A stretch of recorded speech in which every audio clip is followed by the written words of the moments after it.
get up and roll over. Hurricane force wind. It's a hazard. Hazards. Take control. Reduce your loss. You can hurricane-proof your home. For example, make your roof more wind-resistant by using screws instead of nails in its construction. Find out more about hurricane force winds and other hazards at your local disaster office. A message from the National Disaster Management Agency and Sedera. With the details to the news for Tuesday, August 16th, 2022, I am Chrisanne Mitchell. The government of Grenada will assist families affected by house fires in Victoria St. Mark and Mardi Gras St. David on Monday night. 2 houses were gutted in St. David, while 3 were destroyed in St. Mark and 4 others partially damaged. Minister for Social and Community Development, Housing and Gender Affairs Honorable Philip Telesford and Minister for Mobilization, Implementation and Transformation Honorable Andy Williams visited the affected families on Tuesday. Minister Telesford told GIS in addition to tangible support, psychosocial support will also be given to members who have been left traumatized by the fire. After that report is given, we could start processing any kind of assistance to these 2 gentlemen. We are indeed very saddened, having learned of the fire, of the losses. We will indeed send our officers very soon to do a proper assessment. We also learned that there is a 3-year-old daughter involved, and so we would want to ensure that she's properly protected. I understand that she's being sent off to her mom, so at least she can take a look at that. We do not know, after the assessment would be completed, maybe some measure of counseling might have to be given, because one of the gentlemen said that he's very depressed, and we can see it just in his disposition. So the psychosocial aspect, of course, we would have to give attention to that. Minister Williams said they will work with the Ministry of Social Development to mobilize and work to expedite the rebuilding process for the affected families. A fire is something that is never easy, to face. And what we're going to do, as Mr. Telesford just said, that we are going to wait on the police report. And as soon as we get the report, right, and once it's not arson, then we are going to ensure that we mobilize our crew quickly, to start the rebuilding process. Because we know it's a hard thing for someone to lose a home and to lose all their belongings. And together with social development, we will ensure that these individuals, the victims, are comforted in whatever way that we can do within our powers. So you can rest assured that we as a government will move swiftly to help bring back the situation back to normal for them. 2 brothers, Dylan and Isaiah Paul, are now left to depend on the support of their community and family to get through this difficult period. Although they have lost all their belongings, they are thankful to God for sparing their lives. Around 10 o'clock, I see the fire start from up in the roof. Then I start to see some flames coming out from the roof, and pieces of things like when plastic pitching off. Then the room started to catch a fire, pieces of glass from the louvers started to pitch. So I didn't have a choice. It's only to do. I confused so much I didn't know what to do. And the only thing I could say is the only thing I could just drop down. That's the only thing I could say. And the only thing I could say, I think I grabbed my little daughter. All my clothes, bun, my TV, my stove, my microwave, fridge, all my child school uniform, bun, everything. I got nothing right now. And the only thing I could say right now, I'm so sorry whatever happened, but I'm still alive. Well, I feel depressed, I feel down. Knowing that I had a nice money saving in my house there, to do my house on top there. I'm like a shock shots I put up there. Well, them things just gone, But holding faith. Authorities are on the ground trying to determine the cause of Monday night's fires. Members of the Royal Grenada Police Force, National Disaster Management Agency, and government officials were on site at both locations to conduct assessments so that the necessary assistance can be given to the affected families. NADMA's Deputy District Coordinator, Tonya Hysent, and Superintendent in charge of the Fire Department, Glenroy Corian, explained their roles in the process of investigation. From last night, we had the presence of our district coordinator, Mr. Wayne Danny, who was here on the ground. So we really want to thank our district for being present. As we always say, disaster is everyone's business.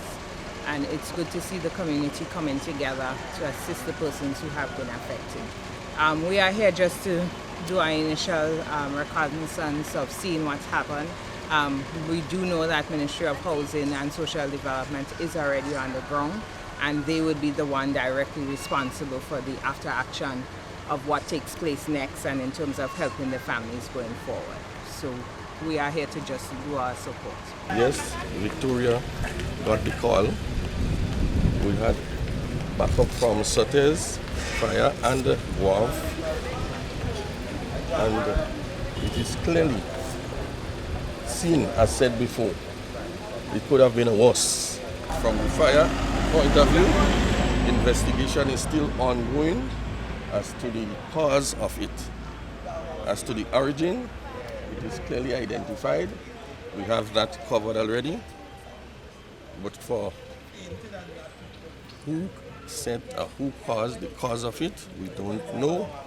We shall investigate, and as soon as, we will let you all know. Senator Quince Britton, who recently contested the St. Mark constituency seat at the June 23rd polls, commended the community for helping to extinguish the fire. He pledged to work with the government to ensure that the families are supported so that they can return to normal life as soon as possible. When I got here, there's a number of onlookers as well as the community guys within the community helping with buckets, hose, and they have to be commended. They did a tremendous job, trying to get the fire under control, because had it not been for them, the situation could have been even worse. Here we have 3 dwelling houses that is completely destroyed, and the other houses in the surrounding areas. There's 1, 2, 3 other houses, 4 other houses got partially touched. Cabinet ministers and staff were on Monday engaged in a seminar on protocol and diplomacy as part of the government's transformation agenda. They focused on 5 topical areas: greeting and dining, protocol and etiquette, public diplomacy foundation, impact of technology and society changes on the practice of public diplomacy, and attire and protocol. Permanent Secretary in the Ministry of Foreign Affairs, Roxy Hutchinson-McLeish, spoke on protocol and etiquette and the importance of building diplomatic relationships. We have 5 missions here in Grenada, right? Foreign missions in Grenada. When we invite them to our activities and we treat them as dignitaries, we foster a relationship with them. We can call on them and say, hey, we want to do this function, we would like your support.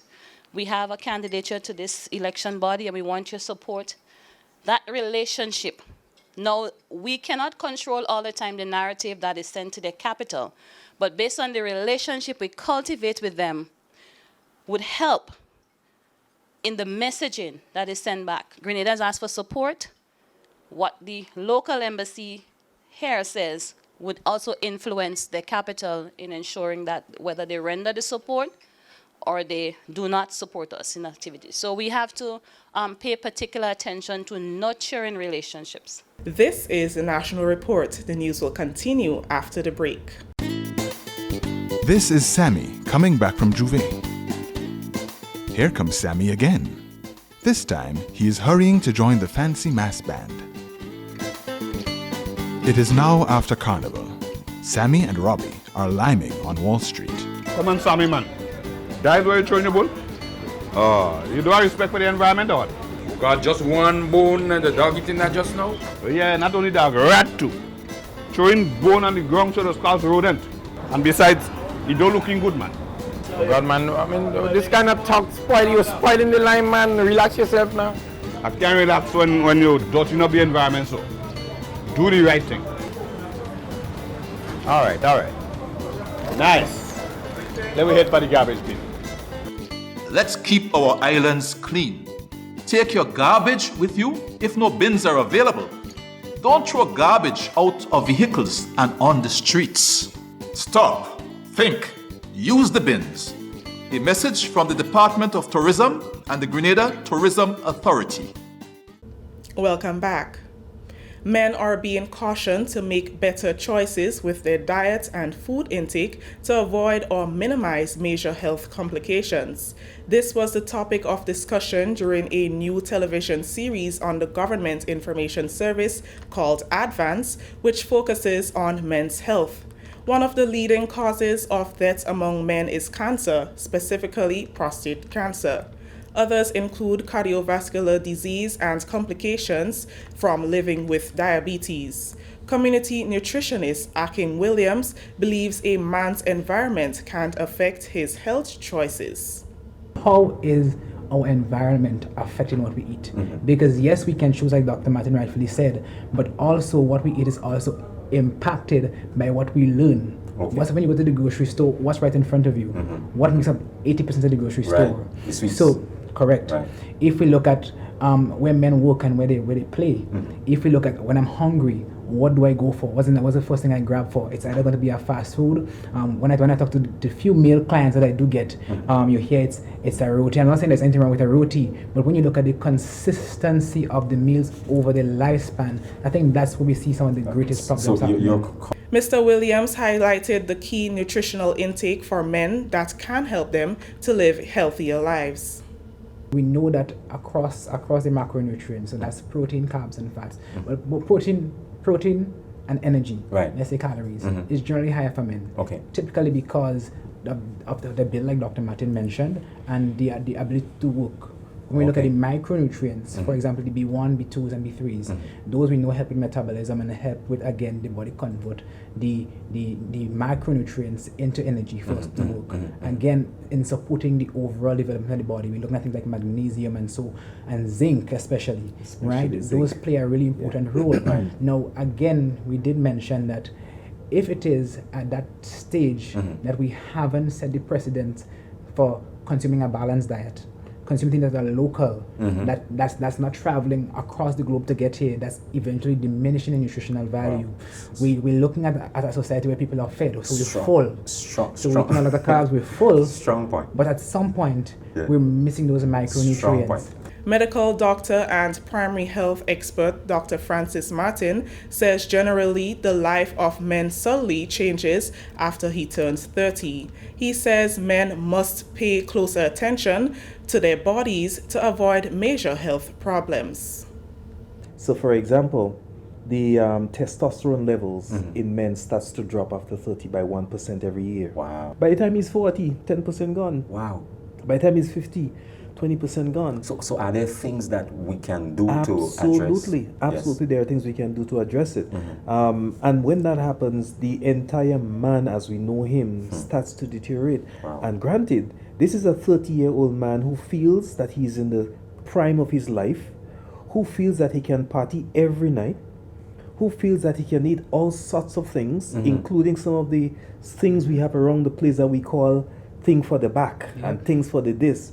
That is another myth we have to discuss, because at that 30 to 40-year-old man who feel that he's all good and he's doing all the kind of thing that even decreases his testosterone even further, but he doesn't know. Because the myth of society and life tells him that he can do certain things all the time, but those things are working against him. And finally in the news, over 20 under 15 cricketers from Grenada, St. Vincent, St. Lucia and Dominica have been engaged in trial matches over the last few days in preparation for the Cricket West Indies tournament to commence on Saturday 20th August at the National Cricket Stadium. Manager of the Windward Islands cricket team, Johnson Richardson, says he is quite impressed with the cricketers and their readiness for the tournament. We had a number of players from all those teams and so on. And we're here trying to fine-tune the Windward's team, right? And based on what have happened so far, I'm pretty satisfied with the level of interest shown among the players, and I believe the players are getting to the level where we're satisfied that they're ready to compete in the competition. Richardson says despite not having played much cricket in recent times due to the COVID-19 global pandemic, they are looking to select the best team to represent the Windward Islands. Today we're trying to put what looked like the team that will represent the Windwards against a better players would have gone past the same process before. Right? So they were playing against men as Covin Gangadin, Murray, Cotson Murray, and older guys. The purpose here is to allow them to compete against stronger and more experienced players. We believe that will give us a better gauge to see where they're at and what we open to fine-tune to make that final decision. Head coach of the Windward Islands under-15 team, John Eugene, who echoed similar sentiments about the team's readiness, is encouraging Grenadians to show their support for the team. I just want to encourage the public of Grenada to come out and support the young men, full of talent, and of course we're playing at home, so we would like the support of the entire Grenada public. I know Grenada is a country that loves cricket, so just urging them to come out and support the young men. The Windward Islands under-15 team will play matches against Guyana, Jamaica, Barbados, Trinidad and Tobago, and the Leeward Islands team, which will arrive in Grenada by Thursday. Matches will be played at 3 venues: National Cricket Stadium, Lasages, and Progress Park. That story has ended the National Report for today, Tuesday, August 16th, 2022. On behalf of the entire news and production team here at the Government Information Service, I am Chris Mitchell saying thank you for joining us.